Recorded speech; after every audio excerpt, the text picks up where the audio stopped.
Ne pas aimer le monde, mais faire la volonté de Dieu? Quand je contemple les cieux, l'ouvrage de tes mains, la lune et les étoiles que tu as établies, je me demande, qu'est-ce que l'homme pour que tu te souviennes de lui? Psaume 8, 3, 4. Pourtant, Dieu nous a créés avec un dessein éternel. Mais il y a un danger qui nous guette, un piège qui veut voler notre destinée, l'amour du monde. 1 Jean 2, 15. N'aimez point le monde, ni les choses qui sont dans le monde. L'apôtre Jean nous met en garde. Si quelqu'un aime le monde, l'amour du Père n'est point en lui. Mais de quoi parle-t-il vraiment? Comprendre le monde, aimer le monde, ce n'est pas détester les montagnes ou les rivières que Dieu a créées. Non, c'est s'attacher à ce qui est éphémère, la convoitise de la chair, la convoitise des yeux et l'orgueil de la vie. 1 Jean 2, 16. Ces trois pièges sont anciens. Ils ont séduit Ève dans le jardin d'Éden. Elle a vu que le fruit était bon, agréable aux yeux et promettait la grandeur. Genèse 3, 6. Et Satan a essayé le même jeu avec Jésus dans le désert. Matthieu 4, 1, 11. Mais là où Ève a chuté, Jésus a triomphé en disant non au monde et oui à la volonté de Dieu.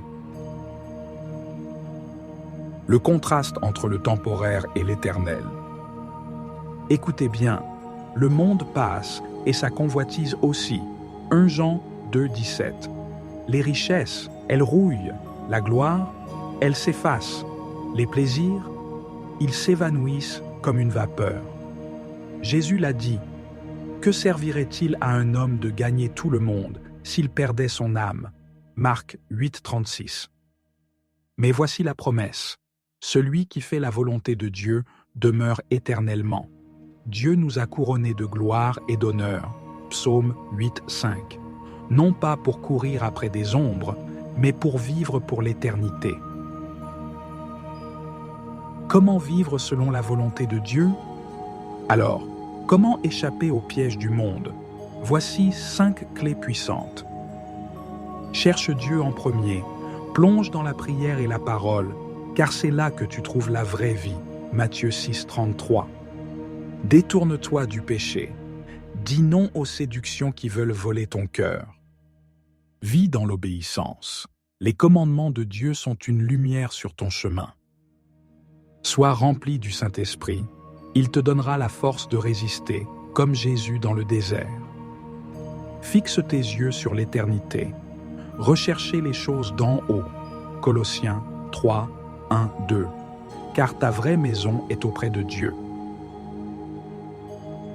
Un appel vibrant. Éternel, notre Seigneur, que ton nom est magnifique sur toute la terre. Psaume 8, 9. Aujourd'hui, le choix est devant toi. Aimer le monde et ses mirages, ou faire la volonté de Dieu et entrer dans l'éternité. Rejette les chaînes de ce siècle. Marche dans la lumière de Christ. Et que ta vie proclame « Je vis pour la gloire de Dieu ». Soyez bénis. Abonnez-vous pour plus de contenu qui transforme. Partagez cette vidéo pour répandre la vérité.